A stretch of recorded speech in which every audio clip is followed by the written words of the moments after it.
So the other day, the Ministry of Forests and the BC NDP held a press conference detailing the next steps in implementing the strategic review to protect old-growth forests here in BC, as they promised to do in an election campaign back in 2020. And this whole announcement has been riddled with some really interesting points and questionable actions with huge implications for not only these ecosystems, but those employed by the logging industry and Indigenous communities all over the province. So let's talk about it.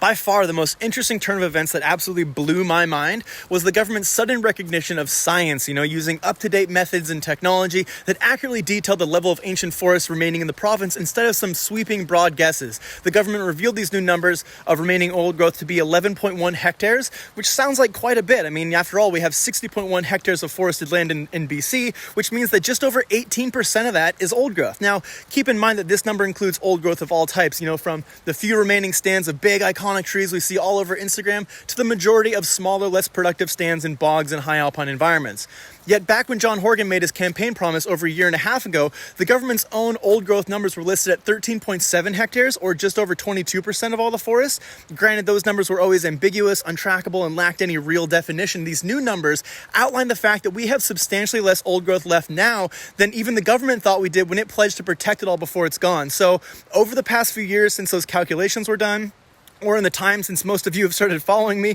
we've lost about 2.6 hectares of old-growth forest in BC to logging, which is about 3% of all the forest we have left in the province. In other words, of that old-growth forest that John Horgan promised to protect when he got into office, we've lost almost 20% of that in a very short amount of time, a phenomenon termed in the 90s as talk and log, where politicians would talk and drag their feet on acting on their promises long enough for industry to come in with the looter's mindset and take all they can before said regulations actually take place, which is exactly what happened in the States during the timber wars with delayed spotted owl protections, to a point when there is little to no conversation about protecting old growth in Oregon and Washington state anymore, because frankly, there's not much left to protect. Here in BC, we see that same thing happening. Since John Horgan made this campaign promise to protect old growth, there has been a rush of old growth logging activities to cut down as much as possible before it's too late, with logging permits increasing by 40% since then. The area around Fairy Creek blockade is a prime example, as those areas weren't even approved for logging until after Horgan made that campaign promise, and many of those trees have since been felled in that time, meaning that during this whole talk and log phase, we've already lost some of the best standing forests we had left.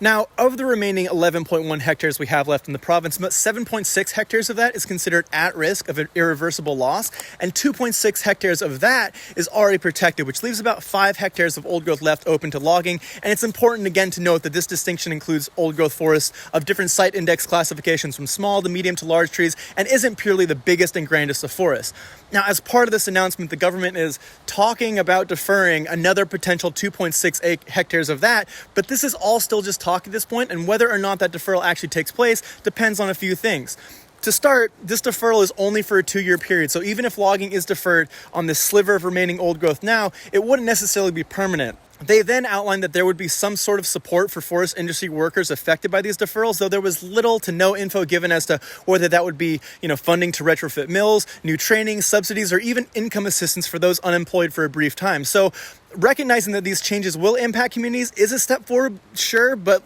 with no mention of programs in place or the funding needed to support these communities, it falls short. There is still so much more that we need to do to support those in the industry during this transition phase, because the reality is that they're people too, and that we all still need wood products as a society. We just need to figure out a new way of doing it so that it benefits everyone. Then finally, in a really interesting twist of colonist greenwashing, the government has left the choice of whether or not to defer these remaining bits of old growth forest to the Indigenous nations on whose land they reside. And this is an attempt to honor DRIPA, or the Declaration of Rights of Indigenous People Act, which I do give them credit for. It's like they're kind of trying, or at least trying to make it look like it. They've gone out of their way to allocate $12 million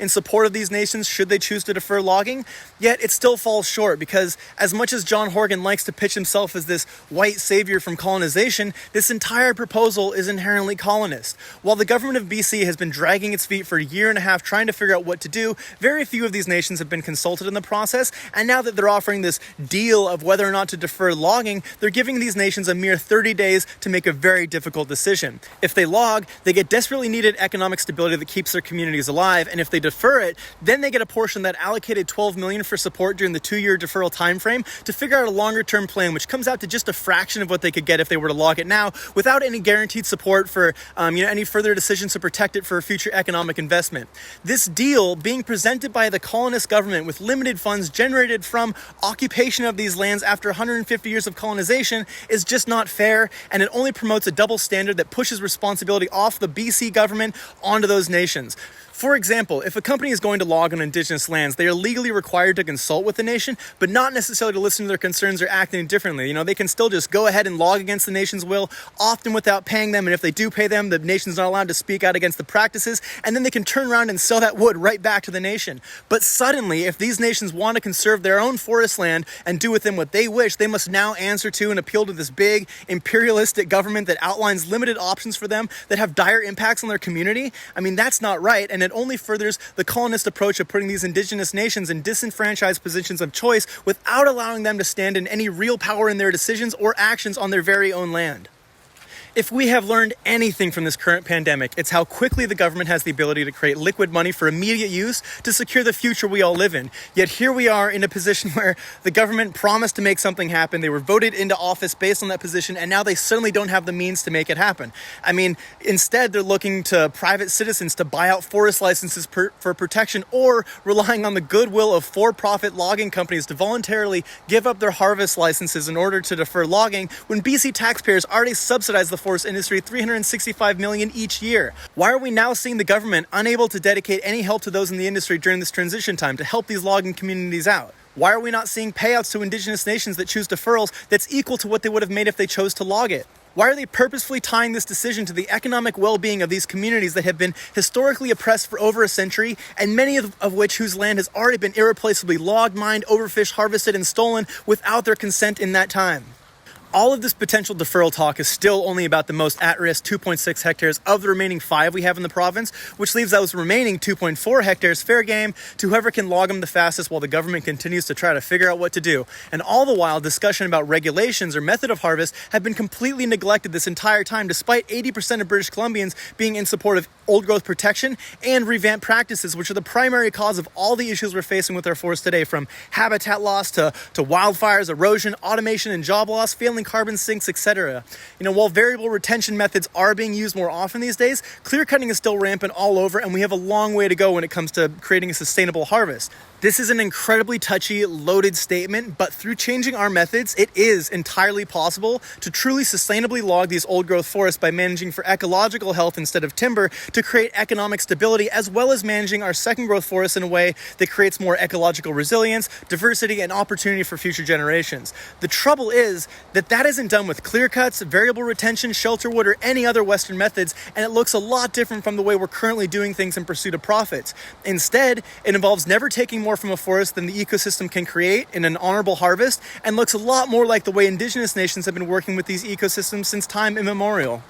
Greenwash deals from colonist governments that don't address the actual needs of the communities or the long-term health and security of our society are not the way forward, and more talking and logging only does more harm by limiting our options in the future. We need to put an immediate end to all old-growth logging in the province to buy ourselves enough time to figure out how to effectively manage it for all stakeholders involved, while providing adequate support for those in the logging industry directly affected by this and the Indigenous nations who depend on these revenues, so that we can collectively transition to a better future together. Let's continue to hold John Horgan and the BC NDP to their integrity here, so call him up at 250-387-1715 and let him know that while you appreciate his efforts, if we're going to create a future with sustainable economy and ecology, then he needs to do more for us all today.